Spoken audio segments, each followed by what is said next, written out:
आज जो लड़कियां कमा रही हैं उन्हें ये लगता है कि हम कमा रही हैं, हम सेल्फ डिपेंडेंट हैं, हमें पति की क्या ज़रूरत, हम क्यों शादी करें। और अगर शादी हो भी गई तो वो क्यों एडजस्ट करें, वो क्यों कॉम्प्रोमाइज़ करें, वो क्यों सैक्रिफाइसेस करें। मैं उनसे एक बात पूछना चाहती हूँ, कभी सोचा है कि सीता जी के पास किस चीज़ की कमी थी। सीता जी के पिता तो राजा जनक थे, तुम तो उनके पैरों की धूल भी नहीं हो, ना तुम ना तुम्हारे पिताजी। चाहे तुम कितने भी बड़े रईस बाप की बेटी हो, पर सीता जी के पिता से ज़्यादा रईस नहीं होंगे तुम्हारे पिता।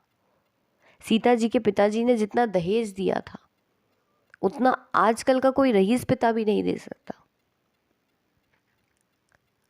सीता जी के पिता उनके लिए एक अलग महल बनवा सकते थे रहने के लिए, पर सीता जी के पिता ने उनकी शादी की और सीता जी ने भी कोई मना नहीं किया कि मुझे शादी नहीं करनी। क्योंकि शादी का मतलब ये नहीं होता है कि अरे मैं ही क्यों सैक्रिफाइस करूं, मैं ही क्यों कॉम्प्रोमाइज़ करूं, मैं ही क्यों एडजस्ट करूं।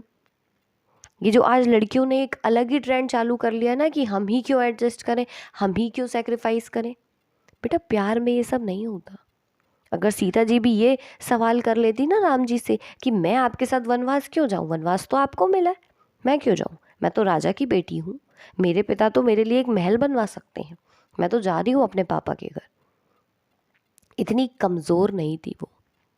आज जो लोग कहते हैं ना कि भारत की नारी सीता ही क्यों बने, सीता से ज़्यादा मजबूत नारी मैंने नहीं देखी, जिसने अपने सपनों की बलि दे दी। सपनों की कुर्बानी दे सकता है कोई? बहुत बड़ा त्याग होता है। आप राजा की बेटी हो, राजा के घर ब्याह के आई हो, पर अपने पति के साथ एडजस्ट कर रही हो, सैक्रिफाइस कर रही हो, तो ये आपकी कमज़ोरी की निशानी नहीं है, आपकी मजबूती की निशानी है, आपकी ताकत की निशानी है, आपके पेशेंस की निशानी है। जो इंसान जीवन में जितना सहन करता है ना वो उतना ही मजबूत बनता है।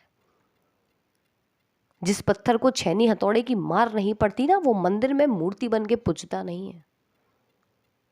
पत्थर तो बहुत है, पर जो पत्थर को छैनी हथौड़े की मार पड़ती है ना उसी की पूजा होती है। सीता जी की पूजा आज हम इसलिए करते हैं क्योंकि वो त्याग की मूर्त है। त्याग करना हर किसी के बस की बात नहीं है। इतना बड़ा त्याग हर कोई नहीं कर सकता, इसलिए तो हर कोई सीता नहीं बन सकता। अपने पति के लिए अपने सपनों की बलि देना बहुत बड़ी बात है।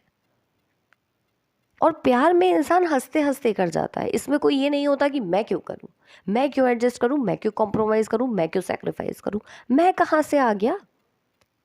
सीता और राम में राम कोई अलग नहीं है और सीता कोई अलग नहीं है। राम को वनवास मिला है तो वो सीता को भी मिल गया। ये सीता जी की अपनी खुद की समझदारी थी कि आपको मिला है मैं तो आपके साथ जाऊंगी। सीता जी को कोई फोर्स नहीं किया गया था कि चलो वनवास। और कोई भी पति नहीं चाहता कि मेरी पत्नी दुखी रही, ये तो मैं आपको बता रही हूँ। जो पति अपनी पत्नी से प्यार करता है वो कभी नहीं चाहता मेरी पत्नी दुखी रहे। कोई भी इसलिए शादी नहीं करता कि मैं अपनी पत्नी को दुखी रखूँगा। सब समय और हालात करवा लेते हैं। पर अगर आज हर लड़की ये समझ जाए ना तो कोई भी घर ना टूटे, आज हमारा देश बर्बाद ना हो।